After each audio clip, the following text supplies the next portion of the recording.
Just like we all predicted, the IU men's basketball team sitting at the top of the Big Ten standings with a few games left in the regular season. We will get you ready for the Hoosiers' next game against Illinois. Also, the IU football team set for the official date for the 2016 spring football game. Find out what other sporting event will occur during the same weekend of that game. All that and more coming up on Hoosier Sports Night.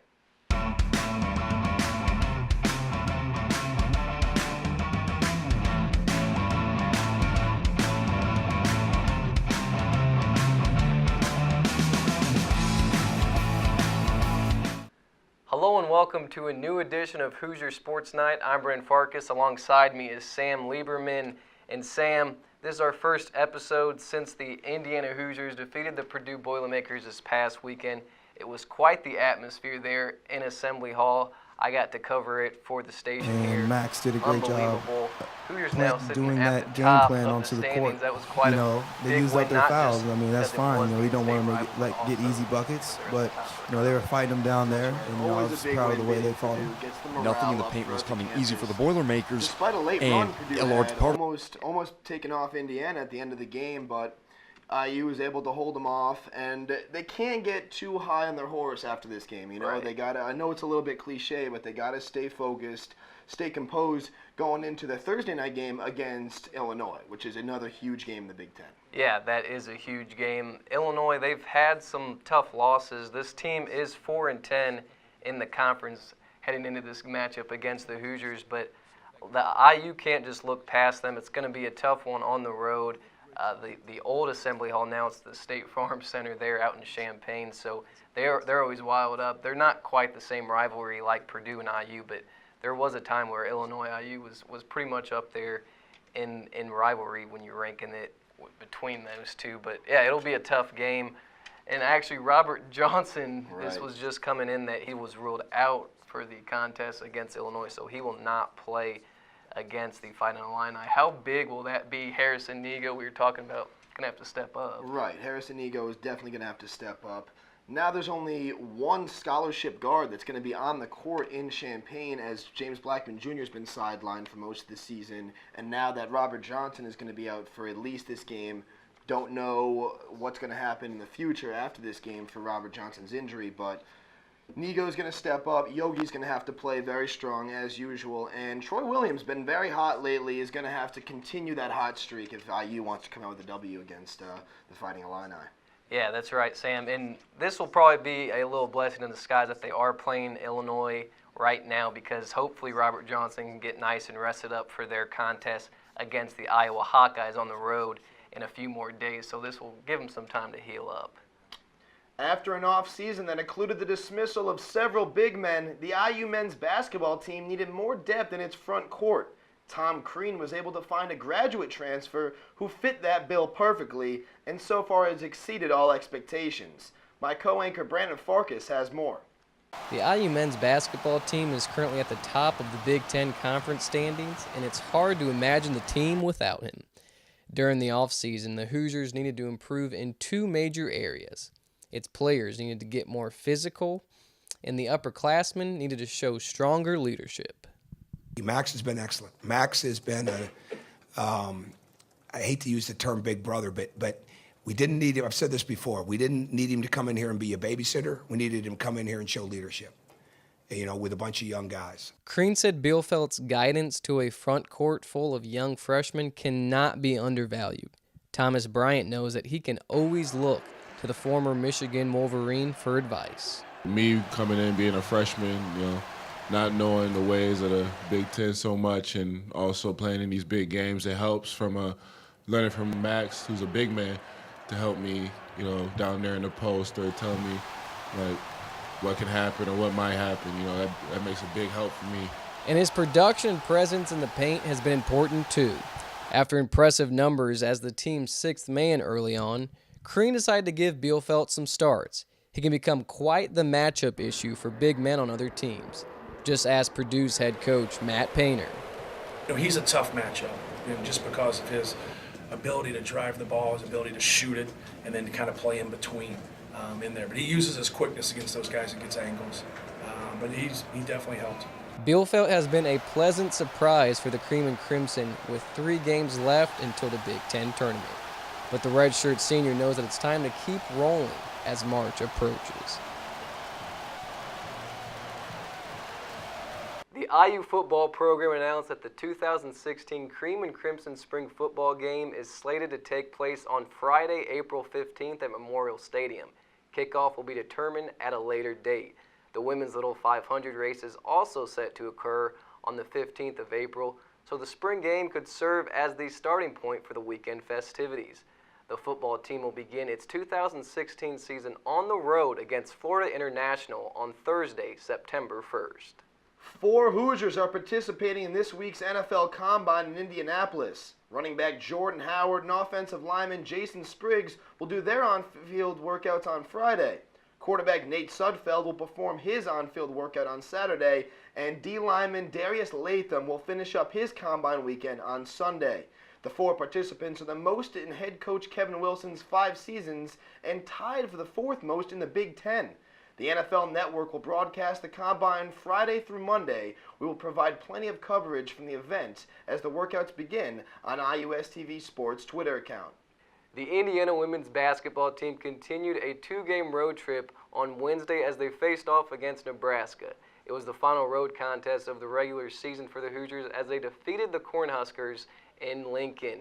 The ladies will wrap up their regular schedule on Saturday as Penn State travels to Bloomington for senior night. Now let's take a quick look at the current Big Ten standings.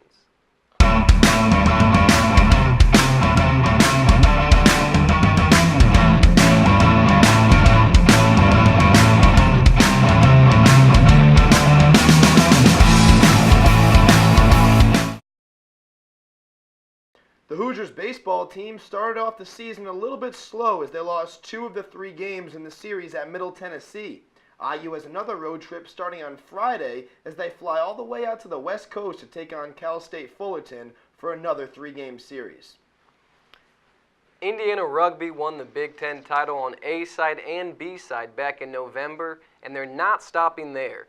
The Hoosiers are gearing up for nationals, and it will begin with indoor practice at John Mellencamp Pavilion. And although the Hoosiers aren't a varsity program, there's no doubting that they play like one. Dimitri Bubaris has more. It's a program built on winning, and although Indiana Rugby is a club sport, it hasn't stopped the number 4 team in the nation from competing with and defeating scholarship programs. We just want to continue to win rugby games, and we know good things will happen off the field. Matt Saunders is the club's president, and he'll be the first to tell you that nothing about the program's club status holds the Hoosiers back on the pitch. It's just very encouraging to have that reinforcement that we know we can beat teams that already have all those resources in place.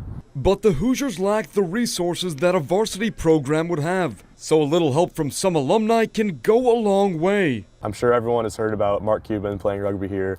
He has been very helpful, but he's just one member of our very large and very influential alumni base that have all really come together in the past few years to support the program.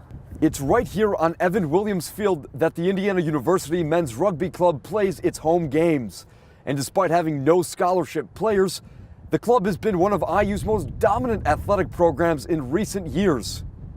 Junior captain Bryce Campbell was well recruited out of high school, but turning down scholarship offers to play at IU was a decision that he didn't think twice about. I didn't want to go somewhere else when we had a great program here. I wanted to show the whole country really what Indiana has to offer for rugby. And for others, well, rugby was simply a blessing in disguise. Senior Jake Hidalgo expected to walk on the IU football team.